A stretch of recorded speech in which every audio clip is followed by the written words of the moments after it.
Subscribe to the channel guys and make sure you press the bell icon so you never miss a video from Prominent Reviews PK. Assalamualaikum guys, what's up?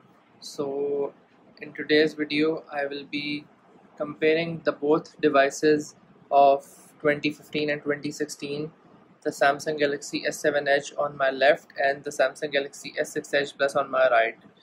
So अब Pakistani market में ये दो options आती हैं हमारे लिए तकरीबन 15 से 20 हज़ार की रेंज के ये दोनों फ़ोन्स हैं ऑलमोस्ट। S7 Edge भी आपको 20 के अंदर इजीली अवेलेबल होता है, बहुत अच्छी कंडीशन का फ़ोन, और in some rough condition you can say 17-18 का भी मिल जाता है, किट्स में तो आपको इजीली 18 का भी मिल जाता है ये। और अगर S6 Edge Plus की बात करें तो ये जो डिवाइस है ये एक तो सबसे पहली चीज़ कि ये है कि पाकिस्तान में ये ज़्यादा चली नहीं थी। उसकी रीज़न ये थी कि S6 Edge Plus जो है वो Note 5 के साथ ही लॉन्च हुआ था, तो लोगों ने Note 5 ज़्यादा प्रेफर किया था as compare to S6 Edge Plus।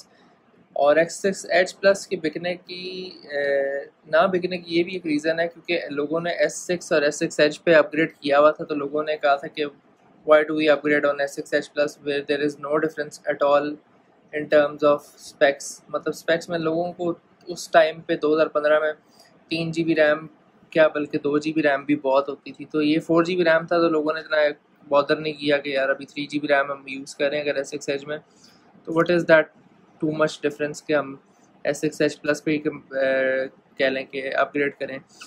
दूसरी रीज़न ये भी है कि S6 Edge जो आया था, एज टेक्नोलॉजी जो फर्स्ट टाइम पाकिस्तान में आई थी, तो इनके ग्लास प्रोटेक्टर्स के बहुत इश्यूज़ थे। मतलब कि जब ये लॉन्च हुए थे तो इनके बहुत ही वियर्ड से ग्लास प्रोटेक्टर आए थे जिन पर टच भी सही तरह रिस्पॉन्स नहीं करता था, और वो 800-900 हज़ार से कम नीचे मिलता ही नहीं था आपको। तो S6 Edge Plus के ना चलने की ये भी एक रीज़न है, और Note 5 के ज़्यादा चलने की ये रीज़न है कि Note 5 की जो स्क्रीन थी वो फ्लैट थी, तो उस पर सिंपल आप 100 रुपीज़ का ग्लास प्रोटेक्टर लगता था और उस पर टच का रिस्पॉन्स भी परफेक्ट था जैसे आप ओरिजिनल स्क्रीन को चला रहे हैं। तो लोगों ने फिर S6 Edge Plus इसलिए भी नहीं अपग्रेड किया कि यार स्क्रीन के इशूज़ थे, तब ये स्क्रीन बहुत महंगी थी, एज पैनल बहुत महंगा होता था और ये टूट जाए तो आपको ये नया लेना पड़ता था। और उस टाइम पे इसका पैनल आराम से S6 Edge Plus का जो मुझे याद है, ये जब उस दौर की बात करूँ 2015 में, तो ये 45,000 रुपीज़ का तो खाली इसका पैनल था। और उसके बाद फिर पैनल जब दोबारा लगवाओ तो फिर और इशूज़, पेस्टिंग के इशूज़ भी आ जाते हैं इनके, क्योंकि ये पेस्ट फिर दोबारा से उस तरह से नहीं हो पाते जैसे एक जो स्टॉक पीछे से आ जाता है बाय बिल्ड। तो ये तो थे इसके प्रोज और कॉन्स कह लें, जो S6 Edge Plus नहीं इतना चला मार्केट में, और S7 Edge तो फिर बहुत ज़्यादा चला था क्योंकि Note 5 was the last device, उसके बाद Note 6 तो आया नहीं था, Note 7 आया और वो फेल हो गया।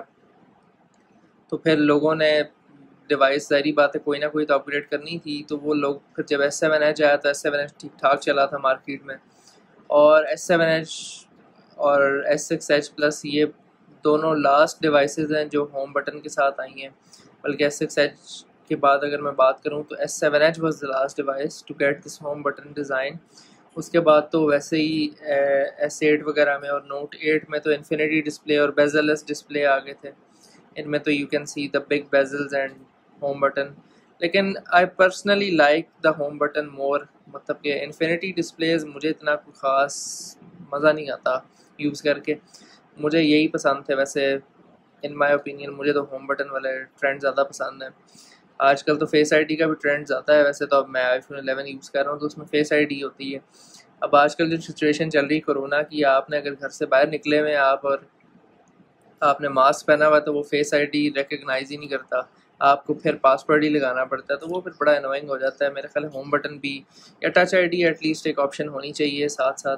सैमसंग ने तो खैर ये चीज़ फॉलो की हुई है, सैमसंग तो टच आईडी अभी तक भी दे रहा है, S20 में डिस्प्ले दे रहा है, लेकिन एटलीस्ट ये ऑप्शन दे रहा है। सैमसंग का ये प्लस पॉइंट है, मैं कहता हूँ टच आईडी भी होनी चाहिए, फिंगरप्रिंट स्कैनर लाजमी होना चाहिए फ़ोन में। आईफोन X के बाद तो फिंगरप्रिंट का तस्वुर ही नहीं हुआ खैर आईफोन में, ये एक ड्रॉबैक है आईफोन का मैं कहूँगा।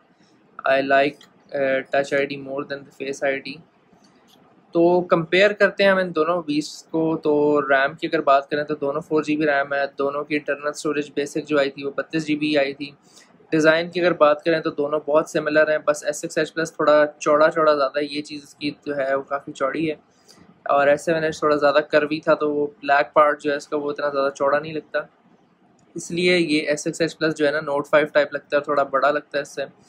और डिज़ाइन की अगर हम बात करें तो डिज़ाइन इज़ लाइक सेम, कोई इतना डिफरेंस नहीं है। आपके सामने बस ये यहाँ पे एक माइक की ऑप्शन दी हुई है, जो यहाँ पे माइक है। S6H+ का माइक यहाँ पे है और S7H का माइक यहाँ पे है। दोनों में टाइप सी नहीं है, चार्जिंग पोर्ट दोनों में USB नॉर्मल जो आपकी होती है, हेडफोन जैक दोनों में ही था। और बैक की अगर हम बात करें तो बैक में आप देख लें कि कैमरा डिफरेंस है, ये थोड़ा सा बम्प है यहाँ पे कैमरे का इसके अंदर, और इसके अंदर हम देखें तो कैमरे का बम्प नहीं है, बड़ा छोटा सा कैमरा है और बड़ा अच्छी पोजीशन पे कैमरा है। इसका कैमरा मैं कहूँगा थोड़ा सा बाहर निकला हुआ है, जो कि जब हम इसको ऊपर रखते हैं तो ये थोड़ा अनबैलेंस ही है। और इसके कैमरे का टूटने का डर भी होता है, अगर ये गिरता है तो इसके कैमरे का टूटने का डर है। और फ्लैश पोजीशनिंग दोनों की सेम है। बटन्स की अगर हम बात करें तो क्लिक ही हैं दोनों ही। दोनों की अगर साइड्स की हम बात करें तो दोनों की जो साइड्स हैं वो सिमिलर हैं। Yes, the sides are similar. ऊपर से भी जो सिम कार्ड ट्रे है इनका, वही बात आ गई कि ये लाइनिंग उन्होंने सेम एज इट इज़ रखी। बस इसका जो S7H का है, एक मैं कहूँगा कि S7H की जो सिम ट्रे है थोड़ी सी इन्होंने थोड़ा साइज़ इसका जो ये वाला है वो थोड़ा इंक्रीज़ किया है एज़ कम्पेयर टू S6H+। अब जो चैम्फर्ड लगा हुआ है इसके अंदर, वो मेरे ख्याल से मुझे S6H का डिज़ाइन थोड़ा ज़्यादा बेहतर लगता है, पता नहीं क्यों S7H से। ये जो चैम्फर्ड लगा हुआ है ये थोड़ा मुझे S7H से बेटर लगता है, पता नहीं क्यों, वैसे पर्सनल ओपिनियन है, लेकिन पर्सनल प्रेफरेंस कह लें आप, लेकिन दोनों के ही अच्छे हैं। लेकिन S6H में ये है कि इसमें अगर ये गिरता है ना तो इसमें ये डेंट्स कम पड़ते हैं एज़ कम्पेयर टू S7H। आप ज़रा सा भी गिरेगा ना साइड से तो ये देख रहे हैं आप, ये बम्प ईजीली आपका बम्प पड़ जाता है। इसी तरह ये बम्प्स पड़ जाते हैं नेक्स्ट जो होती हैं। तो ये इन दोनों का कह लें कि डिज़ाइन में थोड़ा सा कंपैरिजन अगर हम करें तो कैमरे की अगर बात करें तो कैमरा S6H+ का रेयर कैमरा 16 मेगापिक्सल का है, इसका 12 मेगापिक्सल का है। दोनों के डिस्प्लेस 2K हैं और सुपर एमोलेड है। दोनों के डिस्प्लेस ऑसम है। ये S7H का डिस्प्ले ऑब्वियसली एक साल नया है, तो इसका S7H का जो डिस्प्ले है एज़ कम्पेयर टू S6H+ तो वो तो ज़्यादा ही बेहतर है। और S7H में कैमरे की अगर हम बात करें तो रेयर जो है 12 मेगापिक्सल है S7H का, और S6H का जो है वो 16 मेगापिक्सल है। फ्रंट कैमरा दोनों का 5 मेगापिक्सल है। IR ब्लास्टर जो है वो एक ऑप्शन होती थी Note 4 तक और S5 तक, वो दोनों ही नहीं है इन फ़ोन्स में। IR ब्लास्टर एक होता था S5 में, S3 में, S4 वगैरह में एक IR ब्लास्टर लगाता था। उसमें होता ये था कि आप अपना फ़ोन से टीवी को कंट्रोल कर सकते हैं या एसीज़ को कंट्रोल कर सकते हैं, इवन वॉशिंग मशीन्स को भी कंट्रोल कर सकते थे। जो ऑटोमेटिक वॉशिंग मशीन्स होती हैं सैमसंग वगैरह की, उनको भी आप कंट्रोल कर सकते थे। अब नया क्या है S6H+ में, और इसमें वो ऑलवेज़ ऑन डिस्प्ले है, इसमें ऑलवेज़ ऑन डिस्प्ले नहीं है S6H+ में। इसमें ऑलवेज़ ऑन डिस्प्ले है, जैसे ये देख सकते हो आप। और इन दोनों में और अगर मैं कहूँ तो प्रोसेसर का फ़र्क है। रैम दोनों की सेम है, 432 हैं दोनों ही। प्रोसेसर का डिफरेंस है, ये 2015 का एक्सिनस फास्टेस्ट प्रोसेसर है और इसमें 2016 का स्नैपड्रैगन फास्टेस्ट प्रोसेसर है, स्नैपड्रैगन 820। और वायरलेस चार्जिंग दोनों फ़ोन ही सपोर्ट करते हैं। फास्ट चार्जिंग की अगर हम बात करें, जो नॉर्मल USB से चार्ज होता है चार्जर पोर्ट से, वो दोनों ही ऑलमोस्ट सेम टाइम पे ही फुल चार्ज हो जाते हैं, क्योंकि दोनों में ही 15 वाट की फास्ट चार्जिंग सपोर्ट है। तो इतना कोई ज़्यादा डिफरेंस नहीं है। बस हाँ, बैटरी का फ़र्क है। S7H की battery as compare to S6H+ वो ज़्यादा बेटर है, क्योंकि S6H+ की जो बैटरी है वो 3000 mAh की है और जो S7H की है वो 3600 mAh की है, तो 600 mAh का फ़र्क आ गया। तो दोनों के स्क्रीन डाउन टाइम्स कह लें कि 4 घंटे ही हैं ऑलमोस्ट, जहाँ तक मैंने निकाले हैं। तो खैर आपके यूज़ पे डिपेंड करता है, आप कैसे यूज़ कर रहे हैं। बहुत लो ब्राइटनेस वगैरह कर रहे हैं तो फिर 5 साढ़े 5 घंटे भी निकाल जाती है। It depends on how you use. वैसे तो मैंने जो स्क्रीन ऑन टाइम दोनों के निकाले हैं वो 4 आवर्स ही हैं ऑलमोस्ट, ऑन फुल यूज़ कह लें कि मुसलसल यूज़ पे। प्राइस ब्रैकेट की बात मैंने पहले भी की थी, अब भी कर रहा हूँ कि S7H 18, 19, 20 किट में आपको इजीली 10/10 मिल जाता है। S6H+ भी जो है ये वैसे ही रेयर है, और अगर किसी के पास पड़ा ही होता है तो वो भी 17-18 डिमांड करता है, क्योंकि रैम लोग ज़्यादा देखते हैं एज़ कम्पेयर टू प्रोसेसर। तो रैम दोनों की 432 है, तो इसलिए लोगों को फिर वो टेंशन नहीं होती कि रैम कम है भी। अगर इसकी SXH+ की 3 GB रैम होती और इसकी जो है वो 4 होती, बल्कि इसकी तो 4 है ही, तो फिर एक प्राइस का फ़र्क आना था। जिस तरह SXH जो है, सिंपल SXH जो है वो 3 GB रैम है, तो वो 13 से 14 हज़ार का मिलता है। ये 432 है, इसलिए इसकी प्राइस जो है 17-18 तक चली जाती है।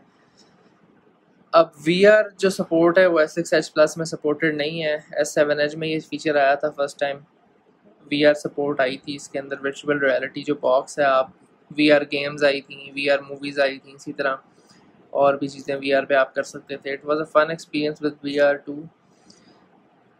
तो ये था कंपैरिजन वीडियो इन दोनों डिवाइसेस का। अगर आप दोनों डिवाइसेस में से कोई सी भी डिवाइस लेना चाह रहे हैं, मींस कि अगर आप S7 Edge लेना चाह रहे हैं या आप SXH+ लेना चाह रहे हैं, तो मेरा मशवरा यही है कि आप S7 Edge पे ही जाएं, क्योंकि एक तो SXH+ भी अच्छा फ़ोन है बहुत।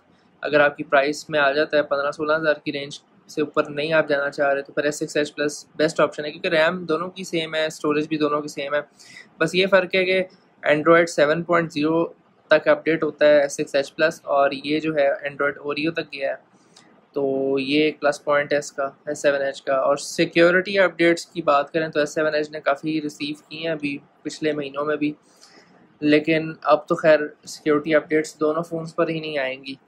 तो अब ये दोनों फ़ोन्स ही एक तरह से सॉफ्टवेयर बेस्ड की बात करें तो दोनों ही डेड हो चुके हैं सॉफ्टवेयर वाइज।